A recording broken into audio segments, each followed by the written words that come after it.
ମୋ ନାଁ ପୂଜା ବେହେରା, ମୋ ଘର ଗୋବରଘାଟି, ମୁଁ ସୁକିନ୍ଦା କଲେଜରେ ପଢୁଅଛି। ଆମର ରାସ୍ତା ନିରାମତି ନ ହବାରୁ ଆମେ କଲେଜକୁ ପହଞ୍ଚି ପାରୁନାହୁଁ। ଆଉ ଆମର ଡେରି ମଧ୍ୟ ହେଇଯାଉଛି, କ୍ଲାସ୍ ବି କରିପାରୁନାହୁଁ। ଆଉ ଦୁର୍ଘଟଣା ମଧ୍ୟ ବହୁତ ସାରା ହଉଛି। ଦୁର୍ଘଟଣା ନ ହବା ପାଇଁ ଆମର ରାସ୍ତା ମରାମତି ଶୀଘ୍ର ହଉ। ଆଉ ଆମେ କଣ୍ଟ୍ରାକ୍ଟରକୁ ମଧ୍ୟ ବହୁତ ଥର ଜଣେଇ ସାରିଲୁଣି, କିନ୍ତୁ କିଛି ଶୁଣାଶୁଣି ହଉନାହିଁ। ଆଉ ଆମେ ଏଠି 7:30 ବାଜେ ବସିଲୁଣି, କିନ୍ତୁ କେହି ଆସୁନାହାନ୍ତି, କିଛି ଆମ କଥା ଶୁଣୁନାହାନ୍ତି। ଆଉ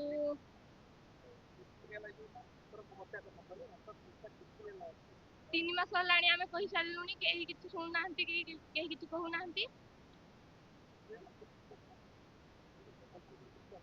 ନା, କେହି ଆସିନାହାନ୍ତି। ଆଜ୍ଞା, 7:30ରୁ ବସିଲୁଣି।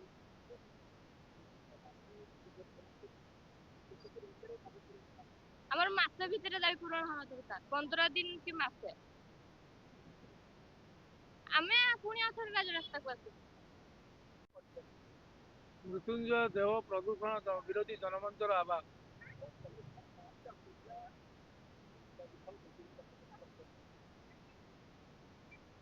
ଆପଣଙ୍କ ଚ୍ୟାନେଲକୁ ଧନ୍ୟବାଦ ଦେଉଛି, ଯେହେତୁ ଆପଣମାନଙ୍କର ବହୁମୂଲ୍ୟ ସମୟ ନଷ୍ଟ କରି ଆମ ସାଧାରଣ ଲୋକଙ୍କ ପାଖରେ ଆସି ପହଞ୍ଚୁଛନ୍ତି ଆମମାନଙ୍କର କଥା ଉପସ୍ଥାପନ କରିବା ପାଇଁ, ସେଥିପାଇଁ ପୁନର୍ବାର ଧନ୍ୟବାଦ ଦେଉଛି।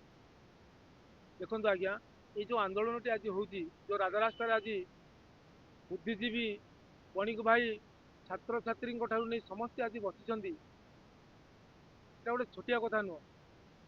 ଦୀର୍ଘ 4 ବର୍ଷ ଧରି ଆନ୍ଦୋଳନ ଚାଲିଛି। ପ୍ରକୃତ ନ୍ୟାୟ ଯେତେବେଳେ ଜନସାଧାରଣ ନ ପାଇଲେ, ତେଣୁ ସମସ୍ତେ ଆଜି ରାଜରାସ୍ତାରେ ଆସି ବସିଛନ୍ତି।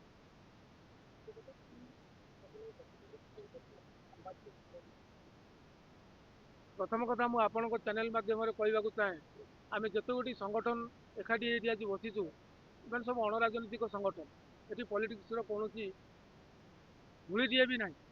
ତେଣୁ କିଏ ଯଦି ବ୍ୟକ୍ତିଗତ ସ୍ତରରେ ଏହାକୁ ରାଜନୀତିର ସମୀକରଣ କରିବାକୁ ଚାହୁଁଥିବ, ସେଥିପାଇଁ ଆମର କିଛି କହିବାର ନାହିଁ। କାରଣ ଆମେ ଏଇଟା ବ୍ୟକ୍ତିଗତ ସମସ୍ୟା ନୁହଁ, ଏଇଟା ସାମୂହିକ ସମସ୍ୟା। ଆମେ ସେଥିପାଇଁ ମୂଳରୁ ଆହ୍ୱାନ ଦେଇଥିଲୁ, ଦଳ ମତ ନିର୍ବିଶେଷରେ ସମସ୍ତେ ଆମକୁ ସମର୍ଥନ ଦେଇଛନ୍ତି। ଆଉ ଆମ ସହିତ ବି ଆଜି ଆସି ନିଜର ବହୁମୂଲ୍ୟ ସମୟ ନଷ୍ଟ କରି ଆମ ସହିତ ବସିଛନ୍ତି।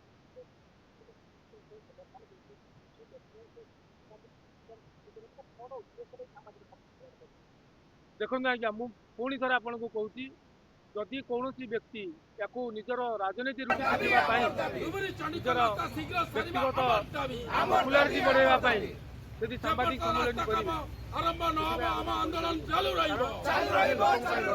କାଲି ଲଢିଥିଲୁ, ଆମ ଆନ୍ଦୋଳନ ଚାଲୁ ରହିବ। ଚାଲ।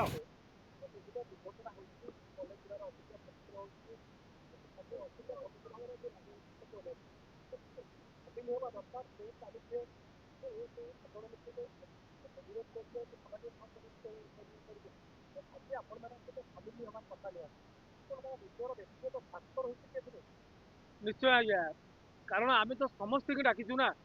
ଆମେ କହିଲି ବା ଆପଣଙ୍କୁ, ବୁଦ୍ଧିଜୀବୀଠୁ ନେଇକି ଛାତ୍ରଛାତ୍ରୀ ପର୍ଯ୍ୟନ୍ତ ସମସ୍ତଙ୍କୁ ଆମେ ଆହ୍ୱାନ ଦେଇଛୁ ଯେ ଏଟା କାହାର ବ୍ୟକ୍ତିଗତ ସମସ୍ୟା ନୁହଁ, ଏଟା ସାମୂହିକ ସମସ୍ୟା।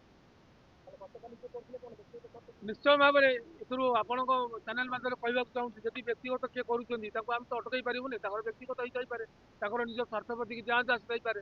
ଆମେ ତାଙ୍କୁ ବି ଆପଣଙ୍କ ଚ୍ୟାନେଲ ମାଧ୍ୟମରେ ଅଭିନନ୍ଦନ ଜଣାଉଛୁ, ଆପଣମାନେ ଆସନ୍ତୁ, ବସନ୍ତୁ, ସହଯୋଗ କରନ୍ତୁ, ଆଉ ପ୍ରକୃତ ନ୍ୟାୟ ଲୋକମାନଙ୍କୁ ଦିଅନ୍ତୁ। କହିବାକୁ ହେଲେ ତ ବହୁତ କିଛି ଅଛି କହିବାର, ତେଣୁ ଆମେ ବେସଂସ୍କାରିକ ନୁହଁ, ଆମେ ସଂସ୍କାରିକ ଘରର ପିଲା, ଆଉ ସଂସ୍କାରିକ କାମ କରିବାକୁ ଆମେ ଚାହୁଁଛୁ।